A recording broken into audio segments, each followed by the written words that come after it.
Hi hello everyone, I am Aditi and आज मैं ये वीडियो इंडियन पेरेंट्स के लिए बना रही हूँ। तो अगर आप एक पेरेंट हैं एंड आपको ऐसा लगता है कि आपके बच्चे आपकी बात नहीं सुनते या आपको रिस्पेक्ट नहीं करते या आपके साथ अग्री नहीं करते, तो इस वीडियो में मैं कुछ ऐसे पॉइंट्स हाईलाइट करूंगी जो कि उस चीज की वजह हो सकते हैं। तो मेरी रिक्वेस्ट ये है कि आप इस वीडियो को एक ओपन माइंड से देखें। अगर ये वीडियो आपके बच्चों ने आपको भेजी है, हो सकता है वो कोई ऐसी चीज आपसे कम्युनिकेट करना चाह रहे हो जो वो खुद से नहीं बोल पा रहे हैं एंड इस वीडियो के माध्यम से वो आपको बताना चाहते हैं। तो हो सकता है कि इस वीडियो के दौरान कुछ ऐसे पॉइंट्स भी आए जिनसे आप अग्री नहीं करते हैं, which is absolutely fine। लेकिन instead of countering them right away, I will request you to introspect on those points। उन पॉइंट्स पे स्वाध्याय करें, सोचें कि क्यों उनसे आप अग्री नहीं करते हैं। एंड अगर आपको ये वीडियो हेल्पफुल लगता है, इंटरेस्टिंग लगता है, तो make sure you share it with other people, specially with other parents, because I genuinely feel कि अगर हम इन पॉइंट्स पे अमल करें, if would be parents in points पे अमल करें, they can have a much better relationship with their children. पहला जो behaviour जो कि बहुत कॉमन है इंडियन हाउस होल्ड्स में, वो है टॉन्ट मारना। पेरेंट्स अक्सर बहुत छोटी छोटी चीज़ों से लेके बहुत बड़ी बड़ी चीज़ों तक के लिए अपने बच्चों पे टॉन्ट कसते रहते हैं। एंड वजह ये हो सकती है क्योंकि ये आपके साथ भी हुआ था जब आप बड़े हो रहे थे, तो आपके पेरेंट्स ने सिमिलर बिहेवियर आपके साथ किया था एंड बस वो कंटिन्यू होता चला गया है। सुनने वाले को तो ये लगेगा कि टॉन्ट मारना is an effective method to tell the other person कि तुम जो कर रहे हो वो गलत कर रहे हो और मैं जो कह रहा हूँ वो सही कह रहा हूँ और मेरे हिसाब से तुम ये कर लो तो तुम सही पाथ पे चलोगे। लेकिन साइकोलॉजिकल टर्म्स में टॉन्ट्स कसना इमोशनल अब्यूज से इक्वेट किया जा सकता है, बिकॉज जो आप मेथड ऑफ डिलीवरी यूज़ कर रहे हो किसी से कुछ भी कम्युनिकेट करने का, वो सार्केज़म से लेडन है एंड वो उनके कैरेक्टर के ऊपर उंगली उठा रहा है। जब हम टॉन्ट्स मार रहे हैं किसी पे, तो हम ये नहीं कह रहे कि तुम ये गलती कर रहे हो, हम उसका कैरेक्टर असैसिनेट कर रहे हैं। हम ये बोल रहे हैं कि तुम इंसान ही ऐसे हो। और बार बार बार बार जब हम वही चीज़ बोलते रहते हैं कि शर्मा जी के बेटे को तो 1 लाख का पैकेज मिल गया, पढ़ा लिखा है तो तुम्हें भी था, तुम कुछ क्यों नहीं कर पाए। जब आप कॉन्स्टेंटली ऐसे टॉन्ट्स मारते रहते हो, जब कॉन्स्टेंटली बच्चा, इवन एज अडल्ट, अगर हम कॉन्स्टेंटली एक ही चीज़ सुनते रहते हैं, धीरे धीरे ना वही सेल्फ एस्टीम के अंदर हमारे बैठ जाता है, वो हमारी सबकॉन्शियस माइंड के अंदर बैठ जाता है। हम वही विश्वास करने लगते हैं कि हाँ, हम तो ऐसे ही हैं, हम शायद नालायक ही होंगे, इवन दो वो सच नहीं है। And low self esteem, low self confidence के जो रेपरकशंस हैं, जो इफ़ेक्ट्स हैं, वो इतने लॉन्ग लास्टिंग हैं कि वो आपके बच्चों को पूरी ज़िंदगी लग सकती है, लेकिन वो उसके इफ़ेक्ट से बाहर नहीं आ पाएंगे। मैं ये पॉइंट सबसे पहले इसलिए रेज करी हूँ बिकॉज टॉन्ट्स ऐसी चीज़ है जो कि आप यूँ फिक्स कर सकते हैं। The only thing that is required is intentional communication. आप सोच समझ के बोलें जो आप अपने बच्चों को बोल रहे हैं, एंड आप ध्यान रखें जब भी आप उनको कोई पॉइंट हाईलाइट करना चाहते हैं, उनकी कोई गलती हाईलाइट करना चाहते हैं, कि आप गलती हाईलाइट कर रहे हैं कि आप उनका कैरेक्टर असैसिनेशन कर रहे हैं टॉन्ट्स मार। दूसरी चीज़ जो कि मैं बहुत कॉमनली देखती हूँ वो है कि पेरेंट्स अपनी स्ट्रगल्स को तो बहुत बड़ा चढ़ा के बताते हैं, लेकिन जो बच्चों की स्ट्रगल है उनको उतनी वैल्यू नहीं देते हैं। Tell me if you have ever said something like this to your kids कि हम तो 4 किलोमीटर चल के स्कूल जाते थे, हमने तो स्ट्रीट लाइट के नीचे पढ़ाई करी है, तुम्हें तो सारे आराम मिले हुए हैं ज़िंदगी में, फिर भी तुम पढ़ाई नहीं कर रहे हो, या तुम्हें तो हमने सब कुछ प्रोवाइड किया फिर भी तुम अपने करियर में कुछ कर क्यों नहीं पा रहे हो, वो शर्मा जी के बेटे ने इतना कुछ कर लिया। अगर आपने कभी भी इस तरीके से बात करी है तो आपका जानना ये बहुत ज़रूरी है कि आपके स्ट्रगल्स बड़े होते हुए जो थे वो आपके बच्चों के स्ट्रगल्स नहीं हो सकते हैं, लेकिन इस टाइम पे जिस टाइप की स्ट्रगल्स वो फेस कर रहे हैं वो आप इमेजिन भी नहीं कर सकते हैं, बिकॉज वर्ल्ड का जो मूवमेंट का पेस है वो बहुत एक्सेलरेट हो चुका है, जो कंपटीशन आ चुका है मार्केट में वो बहुत ज़्यादा एक्सेलरेट हो चुका है, जो प्रेशर बच्चों को अपने करियर से, अपनी स्टडीज से है, वो आपके टाइम के कंपैरिजन में बहुत बहुत बहुत ज़्यादा है। And at the same time उनके पास इंटरनेट का एक्सेस है, उनके पास इंफॉर्मेशन का इतना ज़्यादा एक्सेस है, तो उनको उस प्रेशर की, उस कंपटीशन की अवेयरनेस भी बहुत ज़्यादा है, which means their struggle right now may not be physical. They may not have to go walk 4 kilometers to school, but their struggle is mental. They have the amount of mental pressure that they have to deal with constantly on a day-to-day basis is not something that you had to deal with. जब आप अपने struggles उनके साथ compare करते हैं, तो उनको solution provide करने की बजाय आप एक ego battle create कर रहे हैं, आप एक pedestal create कर रहे हैं कि हाँ मैं तुमसे ऊपर हूँ और तुम मुझसे नीचे हो। हो सकता है आप ये एक्सप्लिसिटली ना कह रहे हो, ज़रूरत भी नहीं है, लेकिन एक टीनेजर के दिमाग में, एक यंग अडल्ट के दिमाग में अब ये डिविजन क्रिएट हो गया है, जहाँ पे आप ऊपर हैं एंड वो कॉन्स्टेंटली आपको मैच अप करने की कोशिश कर रहे हैं। The problem here is that वो अपने स्ट्रगल्स को देख के अपनी लाइफ को एक पाथ पे लाने की बजाय सिर्फ कॉन्स्टेंटली मैच अप करने की कोशिश करते रह जा सकते हैं।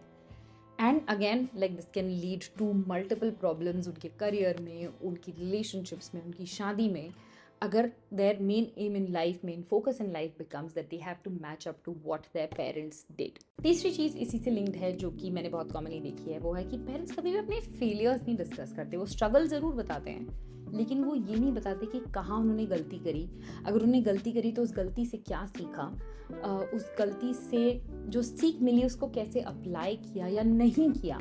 Usually the common behaviour is कि कोई गलती अगर हो गई थी और उससे अच्छा रिजल्ट नहीं आया तो पेरेंट्स बस बैन ही कर देते हैं कि अच्छा मेरा कंस्ट्रक्शन में काम नहीं चला, कंस्ट्रक्शन धंधा ही बेकार है तो मत करो, instead of letting the kids learn from their own mistake, instead of letting your children learn from your own mistakes, आप एक बैरियर क्रिएट कर रहे हो उनकी लर्निंग के अंदर। देखिए, ट्रू बॉन्ड जो है किसी के साथ भी तब बनता है जब हम लोएस्ट पॉइंट पे एक साथ होते हैं, है ना। हमारे दोस्त हैं, कहते हैं ना ऐसा कि सच्चा दोस्त वही है कि जो तुम्हारे सबसे खराब टाइम में तुम्हारे साथ है। तो अगर आप अपने बच्चों को अपने खराब टाइम के बारे में बताओगे ही नहीं, कि आपने किस चीज़ को और कैसे ओवरकम किया, तो वो जो बॉन्डिंग डेवलप होती है ना किड्स के साथ, जो कि हम काफ़ी लैकिंग देखते हैं कि आजकल बच्चे अपने डैड्स को हग नहीं कर पाते because there is always this distance. वो टॉन्ट मार के अपनी स्ट्रगल तो दिखा रहे हैं, लेकिन वो ये नहीं बता रहे कि हाँ मेरे साथ ये बुरा हुआ था, मेरे साथ ये फेलियर हुआ था और मुझे बहुत बुरा लगा था इस बात का। तो आप उस इमोशनल प्लेन पे कभी अपने बच्चों को ला ही नहीं रहे हो जहाँ पे वो आपके साथ एक बॉन्ड क्रिएट कर सकें।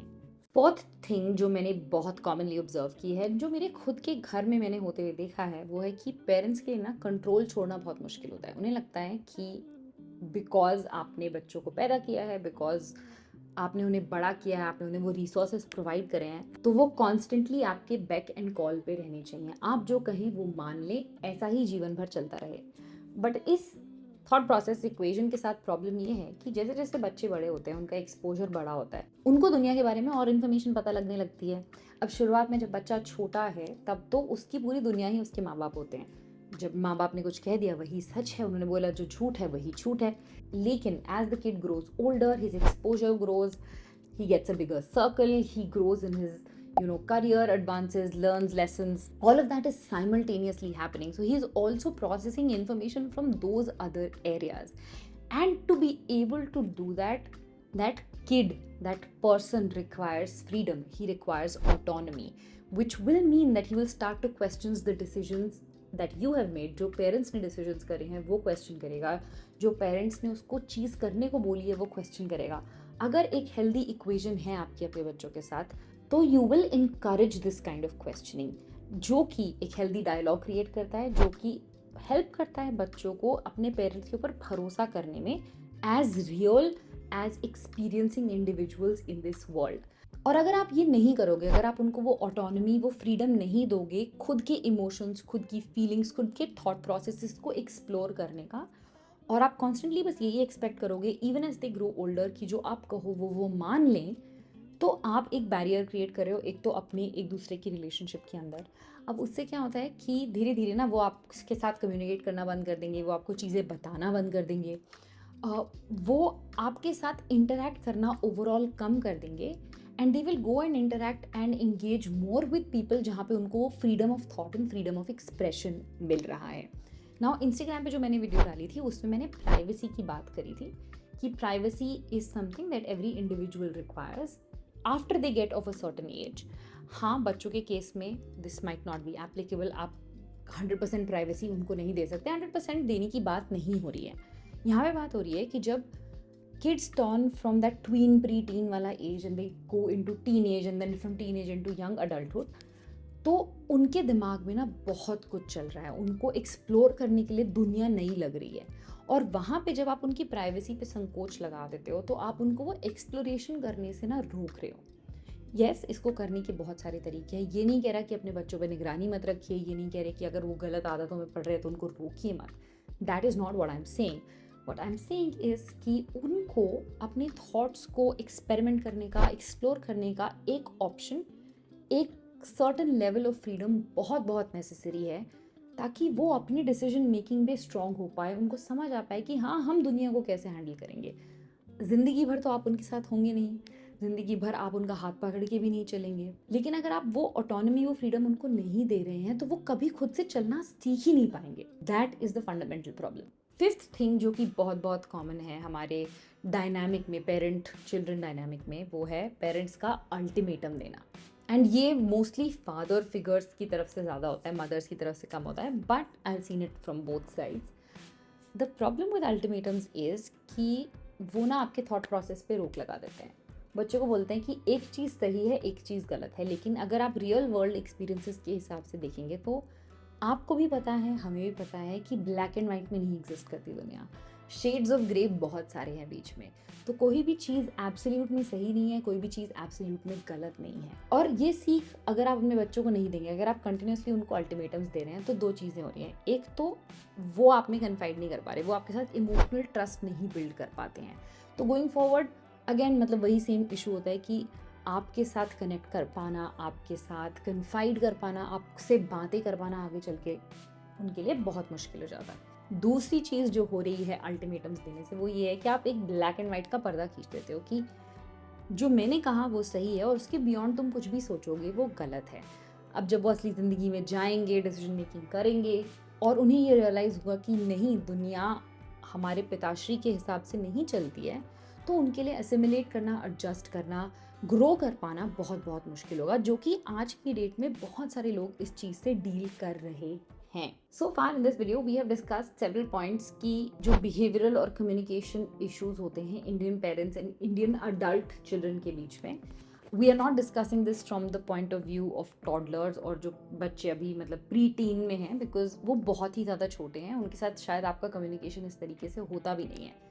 लेकिन ये जानना बहुत इंपॉर्टेंट है कि ये इश्यूज आप तब से ही फिक्स करना स्टार्ट कर सकते हो अगर आप बचपन से ही हेल्दी कम्युनिकेशन का गोल रखोगे, बचपन से ही हेल्दी कम्युनिकेशन अडॉप्ट करोगे।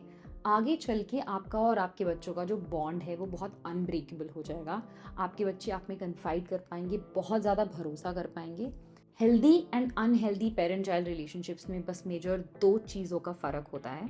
वन है whether parents come and approach their kids from a place of judgment और friendship। अगर आप एक फ्रेंड की तरह अपने बच्चे को ट्रीट करेंगे और उसी कम्युनिकेशन स्टाइल से बड़ा करेंगे, रिस्पॉन्सिबिलिटी छोड़ने की बात नहीं हो रही है, कम्युनिकेशन स्टाइल और बिहेवियरल स्टाइल की बात हो रही है कि आप एक्शंस किस तरीके से लेते हैं। अगर आप उसको एक फ्रेंड की तरह अप्रोच करेंगे, जीवन भर आपके बच्चे जो हैं आपके साथ बॉन्ड बना के रखेंगे, आप में कन्फाइड कर पाएंगे, इमोशनली आपके साथ बहुत कनेक्टेड रहेंगे। And the second is whether parents can be emotional support backbones for their children. Children who have good emotional support from their parents turn out to be very well adjusted in life. वो बहुत अच्छा करते हैं as compared to kids who don't have the same emotional support. They have much better relationships in life. They have much better career trajectories in life. तो overall as a parent जो आपका equation है आपके बच्चों के साथ, वो उनकी life के हर aspect को affect करता है। एंड अगर आप ये वीडियो देख के इससे कुछ भी टेक अवे ले सकते हैं तो प्लीज़ इन दो चीज़ों पे ज़रूर फोकस करिए कि उनसे कम्युनिकेट करते टाइम जजमेंट की प्लेस से ना आए, एंड जितना हो सकता है, जब तक हो सकता है, उनको इमोशनल सपोर्ट प्रोवाइड करें। I'll soon also be making a video for our generation and the younger generation on what we need to know about our parents and how we need to approach them. So definitely उसके लिए subscribe करें because I'll be making a lot more videos in this entire family dynamic series as well. Not sure what I'll call it, but for this video, this is it. If you found it helpful and interesting, make sure you do share it and make sure you do subscribe. I will see you in the next one. Bye.